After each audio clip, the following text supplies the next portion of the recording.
ඔබ හම්බ කරන දේ අග්‍රශ්‍රේෂ්ඨ කොටස වෙන් කරනවා. දැන් සාමාන්‍යයෙන් ඔබ දානයක් දෙන්න යනකොට මේ මාසේ පඩිය ගත්තා. ඒකෙන් කොටසක් ගත්තා. නෝනාගෙන් කොටසක් ගත්තා. අම්මලා තාත්තලා සම්බන්ධ වෙනවා නම් ඒ අයගෙනුත් ඒ කොටස පෙන්ෂන් එකෙන් හරි කොටසක් අරගෙන දැන් ඉතින් ඔන්න දැන් දාලා දැන් දානේ පූජා කරනවා. ඒ වෙලාව වෙනකොට පින්විතනි ගෙදර ලයිට් බිල් ටිකත් ඔබ ගෙවලා ඉවරයි. වතුර බිලත් ගෙවලා ඉවරයි.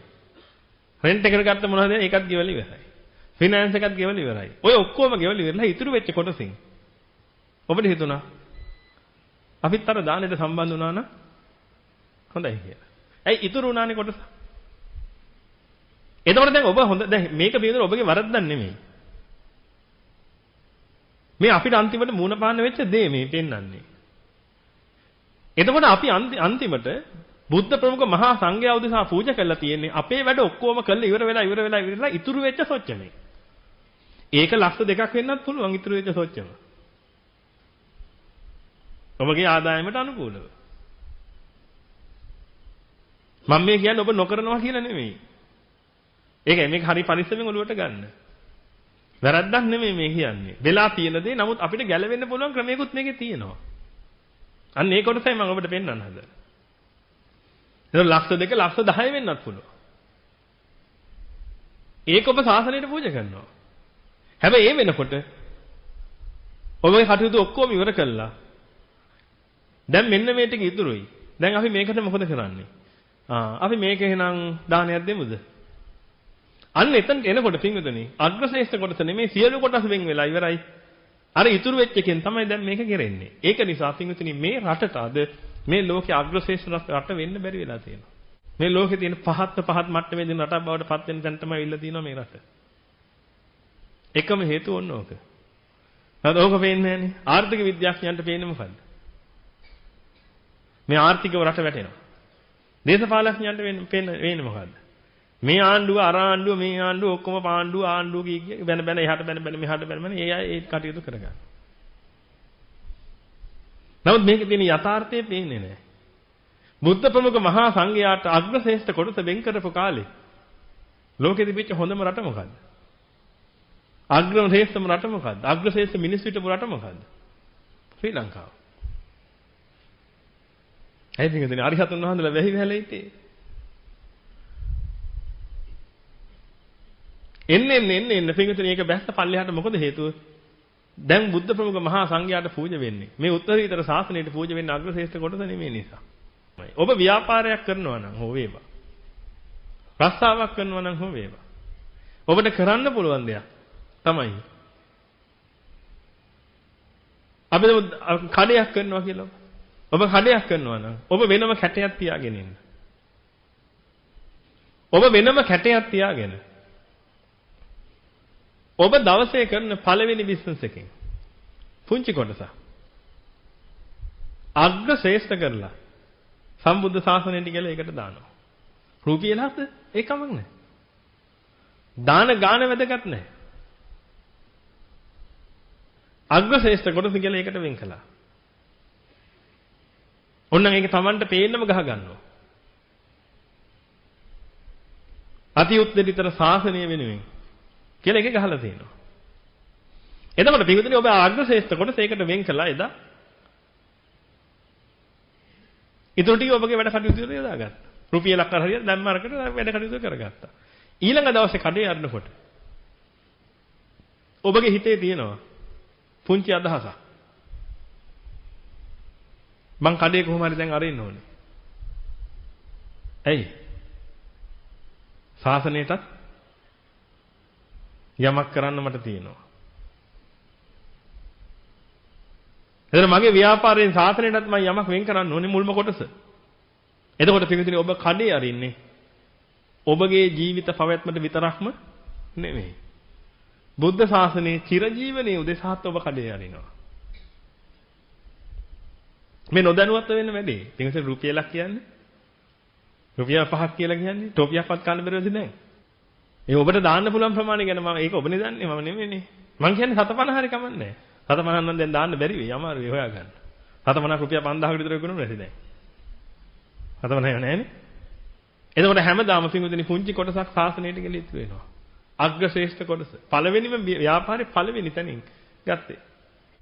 ඒ ශ්‍රේෂ්ඨ කොටස හැමදාම ඉතුරු වෙනවා. ඔබ දාන දෙන දවස ආවා.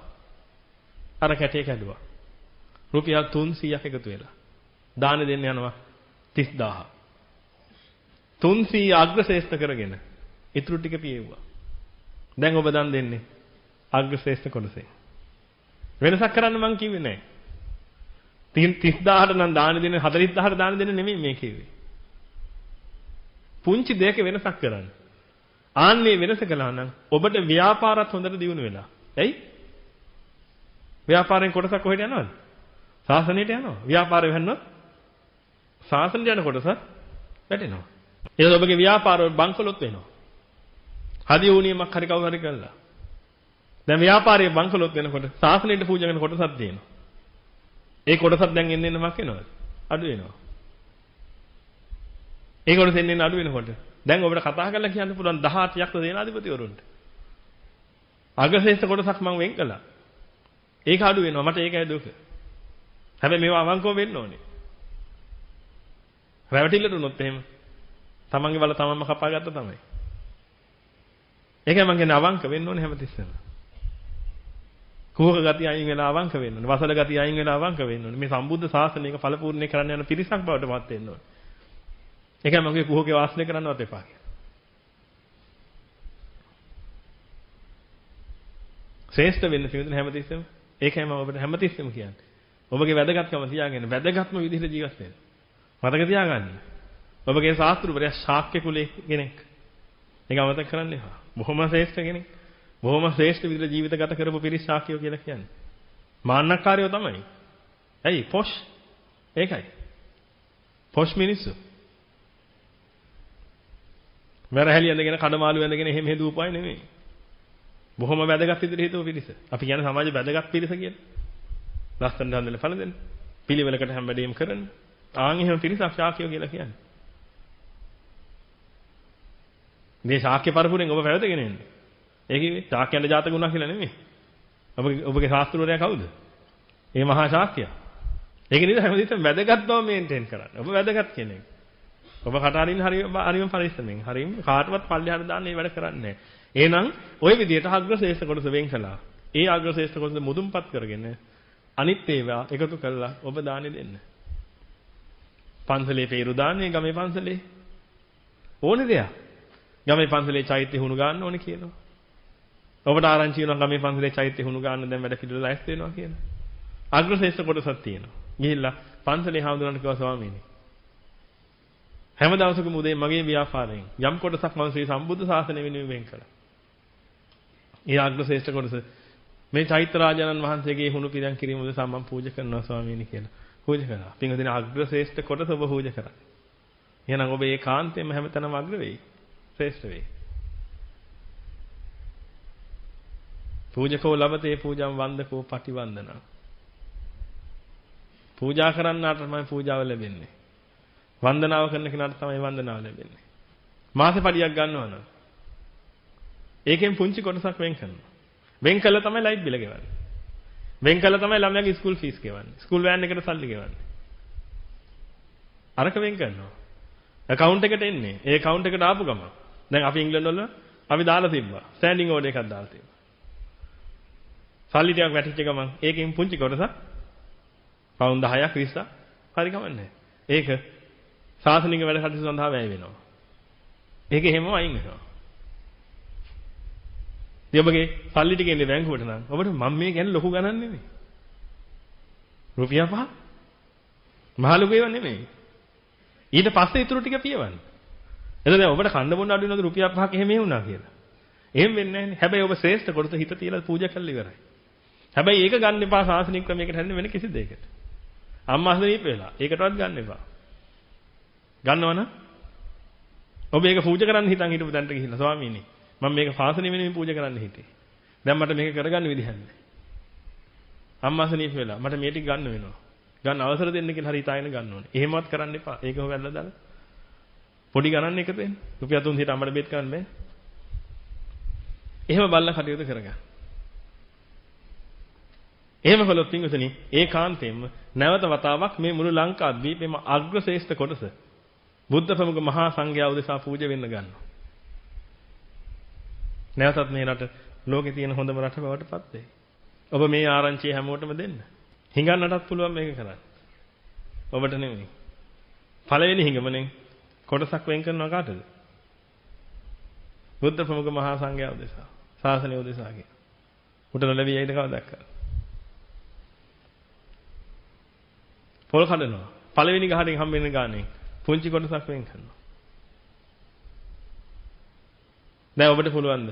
අල්ලස් අරගෙන එකෙන් කොටසක් වෙන් කරන්න එතකොට? පුළුවන්ද? බෑ. එතකොට ඔබට අල්ලස් ගන්න හිතෙන්නේ නෑ. කළු කඩේ වැඩ පිළිවෙල කරන්න හිතෙන්නේ නෑ. ගණන් වැඩිපුර දාලා විකුණන්න හිතෙන්නේ නෑ. ඇයි? මේකෙන් කොටසක් කොහෙට යනවද? සම්බුද්ධ ශාසනයට යනවා. සුද්ධ උදේ තමයි සම්බුද්ධ ශාසනයට පූජා කරන්න ඕනේ මා. ඒ හැඟීමට වැටෙනවා. ඒක නිසා පින්විතනි ඔන්න ඔය වැඩේ ඔබ කරන්න පටන් ගන්න. අපේ පැරණියෝ එහෙම කළා පින්විතනි. මට මතකයි අපේ ආච්චි අම්මලා එහෙම වන්දනා වෙනකොට ආච්චි අම්මයා කැටේ කඩනවා. ඌ කියන්නේ නැති මොනවා. ඒකට සල්ලි එකතු කරලා වන්දනා වෙනකොට ඒක කඩලා ඒකේ සල්ලි ටික තමයි අරගෙන යන්නේ. මොනවද දාන්නද? පින් කැට වලට දාන්න. සමහරට ඒ අයගේ අග්‍රශ්‍රේෂ්ඨ කොටස වෙන්නේ නැති. ගෙදර මොනවාරි දොඩම් ටික කඩාගත්තා. ඒක ඔළුවේ තියාගෙන ගිහිල්ලා විකුණුවා. ඒකෙන් කොටස සල්ලි ටිකක් හම්බුණා. ගෙදර ආපු ගමන් ඒකේ අග්‍රශ්‍රේෂ්ඨ කොටසක් අරගෙන අරකට දාලා පුතේ එහෙනම් ගිහිල්ලා පාන් ගේන්නකෝ කියලා සල්ලි දෙයි.